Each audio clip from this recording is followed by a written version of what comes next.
नमस्कार। सोचिए, प्राचीन भारत का इतिहास ये एक बहुत बड़ी पहेली की तरह है ना?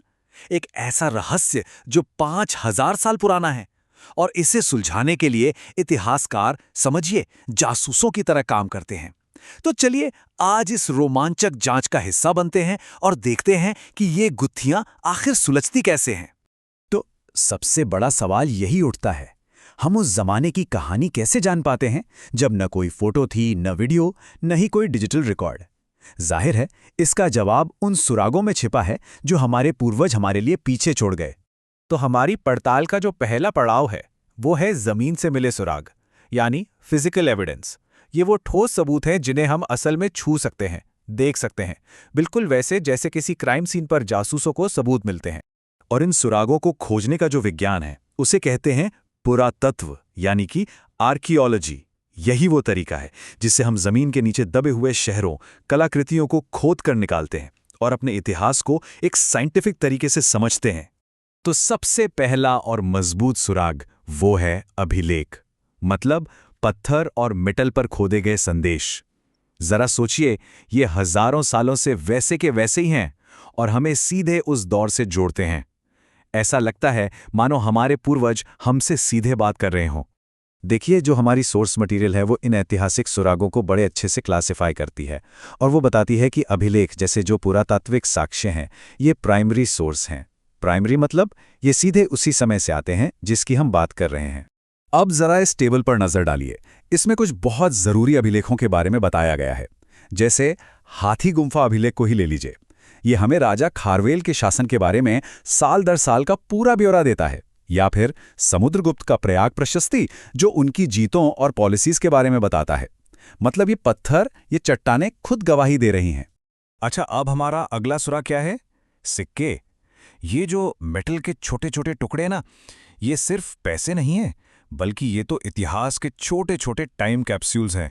और सिक्कों की इस स्टडी को कहते हैं मुद्रा शास्त्र या न्यूमिस्मैटिक्स।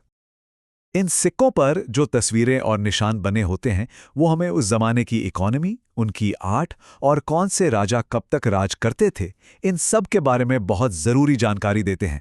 तो अभी तक हमने पत्थर और मेटल से मिले सबूतों की बात की, लेकिन कहानी का एक बहुत बड़ा हिस्सा तो लिखा हुआ है प्राचीन ग्रंथों में। अगर फिजिकल एविडेंस क्राइम सीन के सुराग हैं, तो ये ग्रंथ उस समय के लोगों के बयान हैं, उनके डॉक्यूमेंट्स हैं। हमारी जो सोर्स मटेरियल है वो बताती है कि पुराने साहित्य को हम मोटे तौर पर दो हिस्सों में बांट सकते हैं। एक तो हो गए धार्मिक ग्रंथ और दूसरे सेकुलर, मतलब गैर धार्मिक।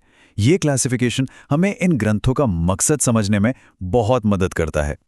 अब अगर हम धार्मिक ग्रंथों की बात करें तो इनमें तीन मेन कैटेगरीज हैं। ब्राह्मण साहित्य जैसे वेद और पुराण, फिर बौद्ध साहित्य जैसे त्रिपिटक, और जैन साहित्य जैसे आगम। और हाँ, भले ये ग्रंथ स्पिरिचुअल हैं, लेकिन इनमें उस समय के समाज और कल्चर के बारे में ढेरों जानकारियां छिपी हुई हैं। ब्राह्मण ग्रंथों में सबसे पहले आते हैं वेद, जिन्हें हिंदू धर्म के सबसे पुराने ग्रंथ माना जाता है। ये हमें उस जमाने के रीति रिवाजों, सोशल स्ट्रक्चर और फिलॉसफिकल आइडियाज के बारे में कह सकते हैं कि एक अनमोल खजाना देते हैं।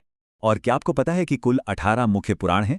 ये सिर्फ कहानियों की किताबें नहीं हैं, बल्कि इनमें राजाओं और उनकी पीढ़ियों पूरी की पूरी वंशावली दी गई है और इसी वजह से ये इतिहासकारों के लिए एक बहुत ही इंपॉर्टेंट सोर्स बन जाते हैं। अब धार्मिक ग्रंथों से थोड़ा आगे बढ़ें तो हमें मिलता है कौटिल्य का अर्थशास्त्र, जो कि एक मील का पत्थर है। ये किताब बताती है कि राज कैसे चलाया जाए, इकोनॉमिक पॉलिसी कैसी हो, मिलिट्री स्ट्रैटेजी क्या हो, मतलब पुराने जमाने में सरकारें कैसे चलती थीं, इसकी एक जबरदस्त झलक मिलती है इसमें। चलिए अब हम आते हैं अपने तीसरे तरह के सबूत पर, और ये हैं विदेशी यात्रियों के लिखे हुए अकाउंट्स। इन्हें आप बाहरी गवाह भी कह सकते हैं। वो लोग जिन्होंने भारत को अपनी आंखों से देखा और हमें एक बिल्कुल ही अलग नजरिया दिया।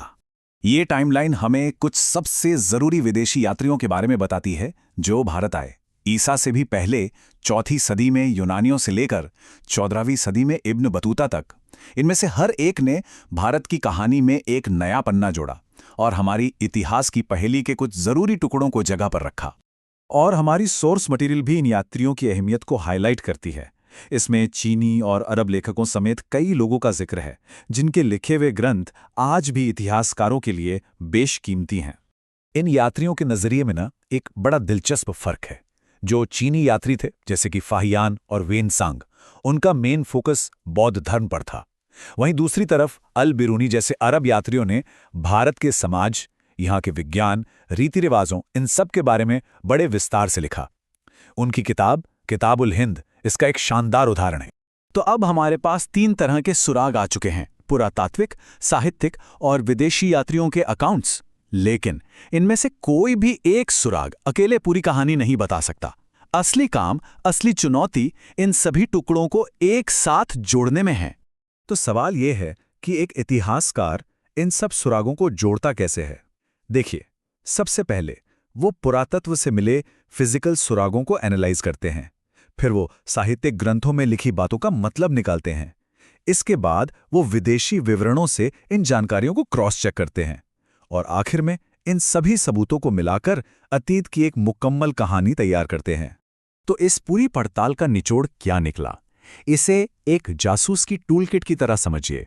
पुरातात्विक सुराग जैसे अभिलेख और सिक्के हमें ठोस सबूत देते हैं। साहित्यिक ग्रंथ हमें उस समय के समाज और उनकी सोच की एक खिड़की देते हैं, और विदेशी अकाउंट्स हमारी समझ को और पुख्ता करते हैं। और सबसे जरूरी बात, इतिहास सिर्फ तारीखों और फैक्ट्स का कलेक्शन नहीं है, बल्कि ये उनकी सही व्याख्या करने का विज्ञान है। और आखिर में एक सवाल जो सोचने पर मजबूर करता है। मान लीजिए कल खुदाई में कोई ऐसा नया सबूत मिल जाए, तो क्या किसी पूरे ऐतिहासिक दौर के बारे में हमारी समझ पूरी तरह से बदल सकती है? बिल्कुल। और सच कहूं तो यही तो इतिहास का असली रोमांच है। ये कभी ना खत्म होने वाली खोज है।